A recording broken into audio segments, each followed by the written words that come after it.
కానీ నిజానికి మీరు కథానాయికగానే మొదలుపెట్టారు కదా? అవును, ఈ పోరాట మార్పు కోసం కథానాయిక. అవును, బట్ ఆ తర్వాత మీరు అనేది హీరోయిన్ క్యారెక్టర్స్ రాలేదు. ఏమీ రాలేదు. ఆ సినిమా ఏదైతే వస్తుందనుకున్నానో అది పోయింది. ఆ సినిమా టైంలో ఈ పోరాట మార్పు కోసం సినిమా టైంలో సాంగ్స్ కోసం విజయ గార్డెన్స్కి వెళ్ళినప్పుడు ఆ ప్రొడ్యూసర్స్ చూడటము, హీరోయిన్ ఛాన్స్ ఇస్తామనడము, మెయిన్ క్యారెక్టర్ వాళ్ళు ఇవ్వకపోవడం, మెట్రా షిఫ్ట్ చేసి. అదే టైంలో నానా మలయాళం మ్యాగజైన్ వాళ్ళు నన్ను చూసి బాగుంది అమ్మాయి మలయాళానికి హీరోయిన్గా పనికొస్తుంది అనేసి వాళ్ళు నానా మ్యాగజైన్లో ఇంటర్వ్యూ తీసుకోవడము, అలాగా మలయాళం మూవీస్కి వెళ్ళడం జరిగిందనమాట. మలయాళం మూవీస్లో మరి చేస్తూ అంత మంచి ఇండస్ట్రీ కదా మలయాళం ఇండస్ట్రీ, మరి అక్కడ మీకు ఎక్కువ నిలదొక్కుని ఇప్పుడు ఎలా అయితే సూపర్ స్టార్స్ మనకు ఉంటారు అలాంటి అవకాశాలు రాక, లేకపోతే మీరు ఏదొచ్చినా పర్లేదు అని ఒక? అలా కూడా కాదు. మలయాళంలో ఫస్ట్ నేను చేసింది ఉప్పు మూవీ, ముస్లిం సబ్జెక్ట్, తల్లి కూతురు నేనే, జ్యువెల్ రోలు. నాకు దానికి Kerala best actress state award కూడా వచ్చింది. అవును అవును. తర్వాత ఐవిశశి గారు అప్రోచ్ అయ్యారు. అప్రోచ్ అయితే మంచి డైరెక్టర్. అప్పుడు అంటే తెలియదు మనకి ఎలా ఉంటుంది, ఊరికే అవుట్లైన్ చెప్తారు కానివ్వండి, మంచి గ్లామర్ రోలు, కమల్ హాసన్ గారి పక్కన అనేసరికి చాలా ఆనందంగా ఉంటాం కదా. ఫస్ట్లోనే కమల్ హాసన్ గారి పక్కన ఉలగ నాయగన్ ఆయన పక్కన వచ్చింది అని. ఆ ముగ్గురు హీరోయిన్లు శోభన, గీత, నువ్వు అని చెప్పారు. ఓకే అనేసి ఒప్పేసుకున్నాను. అది కట్ చేస్తే విలన్ వైఫ్ వ్యాంపిష్. దాని తర్వాత రామానాయుడు గారు ఇంద్రుడు చంద్రుడిలో కమల్ హాసన్ గారి సెక్రటరీగా ఎవరు బాగుంటారంటే కమల్ హాసన్ గారు నన్ను రికమెండ్ చేశారు. ఆ అమ్మాయి ఎవరో చేసింది జయలలిత, చాలా బాగుంది, ఆ అమ్మాయిని పెట్టండి అని. అలాగే ఇంద్రుడు చంద్రుడిలో కూడా ఒక టైప్ ఆఫ్ వ్యాంప్. అలా అలా కంటిన్యూ అయిపోయినాయి. కానీ శృతిలయల్లో ఒక పాంచాలి క్యారెక్టర్ కానీ, రాజశేఖర్ని మాయ చేసి అతని చేత ప్రోగ్రామ్స్ ఇప్పించి కమిషన్లు అవి తీసుకుని ఆ టచ్ ఉన్నవే వచ్చినాయి అన్నీ నాకు. ఒకలా చూస్తే దానికి ఒక ప్రత్యేక స్థానం ఉంది, అదేం తక్కువని కాదు. కానీ కాదు, అప్పట్లో కాలంలో ఎల్ విజయలక్ష్మి గారు వాళ్ళు ఎంత బాగా చేసేవారు అది.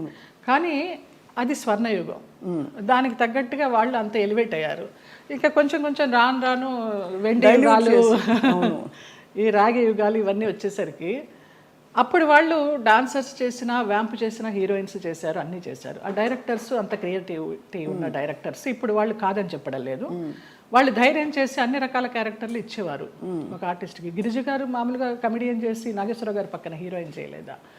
అలా మా తరానికి వచ్చేసరికి వ్యాంప్ అంటే వ్యాంపే, చెల్లెలంటే చెల్లెలే, అలాగైపోయింది.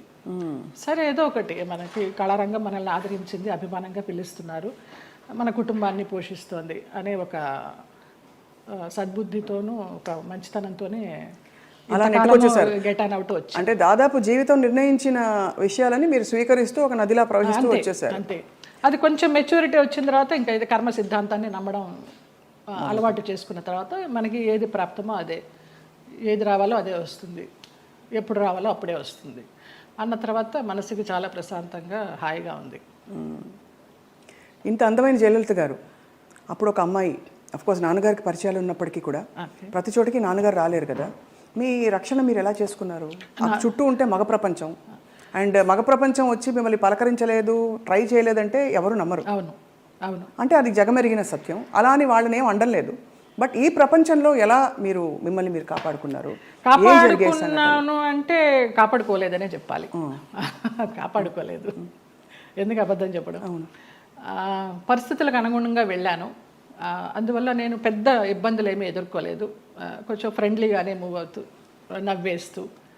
అది వరకు ల్యాండ్లైన్లు ఉండేవి, ఫోన్లు, ల్యాండ్లైన్ తీసి పక్కన పెట్టేసేవాళ్ళం. అవుట్డోర్ వెళ్తే తలుపులు కొట్టేవారు. ఒక ఆర్టిస్ట్ అయితే నువ్వు తలుపు తీస్తావా లేకపోతే నేను ఇక్కడ ఊరేసుకొని చచ్చిపోనా అని అడిగాడు. పెద్ద ఆర్టిస్టా? పెద్ద ఆర్టిస్టే ఒక కాలంలో. అంటే ఎందుకు అడుగుతున్నానంటేనండి, మరి అది వాళ్ళు ఒక బంధం కోరుకున్నారా మీతో, లేక కేవలం? బంధం లేదు, ఏం లేదు. బాగుండేదాన్ని, యంగ్లో ఉన్నాను, మంచి పర్సనాలిటీ, వ్యాంప్ క్యారెక్టర్లు వేస్తున్నాను, కూడా అదే అయి ఉండొచ్చు అనే ఒక అపోహ. ఎలా తప్పించుకున్నారు? కొన్ని తప్పించుకున్నాను, కొన్ని తప్పించుకోలేకపోయినాను. తప్పలేదు. అంటే మీరు నిర్ణయం తీసుకుని, ఎవరైనా ఒక నిర్ణయం తీసుకుని ఇలా ఉంటే అది వాళ్ళ ఇష్టం. అది కానీ అయిష్టంగా బలవంతంగా గనక ఏ పరిస్థితిలోకి వెళ్ళినా కూడా అది బడి కావచ్చు, ఇంకోటి కావచ్చు, ఇటువంటి ఒక చాలా కష్టం కదండి. ఒకసారి అలాగే ఒక డైరెక్టర్ని రిజెక్ట్ చేశాను అనేసి అతను ఆ క్యారెక్టర్ కట్ చేసి పంపించేశారు. పర్లేదు అనుకున్నాను. అలా కూడా జరిగిన సందర్భాలు ఆ రోజుల్లో ఎలా ఉండేది జయలలిత గారు మీకు? అంటే మనసులో ఇలా జరుగుతోందని ముందే తెలుసా? వాళ్ళు తలుపులు కొట్టేటప్పుడు భయం వేసేదా, లేకపోతే తెలుసు ఎలా తప్పించుకోవాలనే ఆలోచన తప్పించి ఆ భయాలు అవేమీ లేవు. తలుపులు బద్దలు కట్టలేరు. మన్నాడు ఏమన్నా అడిగినప్పుడు ఏదో దాటేస్తాం, ఏదో ఒక రీజన్ చెప్తాం. అవునా నిద్ర పట్టేసింది, ఫోన్ వినిపించలేదనో, తలుపు చప్పుడు వినిపించలేదనో, ఇలాగే మేనేజ్ చేసుకుంటూ కొన్ని తప్పించుకుంటూ కొన్ని తప్పించుకోలేక కొన్ని తప్పనిసరిగా కష్టం, చాలా కష్టం. అయితే కష్టమని అనుకోలేదు. అంటే ఒకసారి పోయినా 100 సార్లు పోయినా పోయింది అంతే. ఇక మనకేం అది ఫీలింగ్ ఉండదు. అంటే కరెక్టేలేండి మీరు అన్నట్టు. అంటే ఆ టైంకి మీరు ప్రాక్టికల్గా సమాధాన పడిపోయారు అంతే దానికి. అంతే. ఒకటే ఏమో, నా వాళ్ళు బాగుండాలి. ఎలాగో వచ్చాను, నేను చెడిపోతే చెడిపోయాను, నా వాళ్ళు బాగుండాలి అంతే. ఆ మంచి మనసుతోనే వచ్చాను కాబట్టి ఇప్పటికీ నన్ను భగవంతుడు ఈ రకంగా చూస్తున్నాడు 40 years ఇండస్ట్రీలో అని ఒక నమ్మకం. ఇప్పుడు అందరూ బాగున్నారు. చాలా సున్నితమైన ఒక ప్రశ్న అండి ఇది. అడగచ్చు అడగకూడదు, కానీ ఈ సోకాల్డ్ ప్రముఖులు వాళ్ళు వీళ్ళు మిమ్మల్ని ఇలాగా ఇబ్బంది పెట్టి, సరే వాట్ ఎవర్ ట్రై చేసి అది బలవంతంగా మీరు తలొగ్గినప్పుడు గౌరవం ఉంటుందా, లేకపోతే కేవలం జస్ట్ వాళ్ళ వాళ్ళ వాళ్ళ ఇంకా పైశాచికత్వం? కానీ పైశాచికత్వం ఏమీ ఉండదు, గౌరవం ఉండదమ్మా. Just matter of fact, need అంతే. రెండు ఉండవు, అది మరీ పీక్ ఉండదు. కానీ అంటే ఎందుకు అడుగుతున్నానంటేనండి, ఆ టైంలో వాళ్ళ ప్రవర్తన కూడా ఒక ఒక గాయం చేస్తుంది కదా మనసులో. అట్లా నేను అబద్ధం చెప్పకూడదు, ఎవరు అలాగ ప్రవర్తించలేదు. పైశాచికము లేదు, ప్రేమ లేదు. ప్రేమ అసలు ఉండదు. ఒప్పుకొని వెళ్ళాము అంతవరకు. వాళ్ళ నీడ్ అయిపోయింది, వచ్చాము. తర్వాత ఎలా ఉండేవారు వీళ్ళందరూ? బాగానే ఉండేది మామూలుగా. షార్ట్ అంటే షార్టే అంతే అంతే.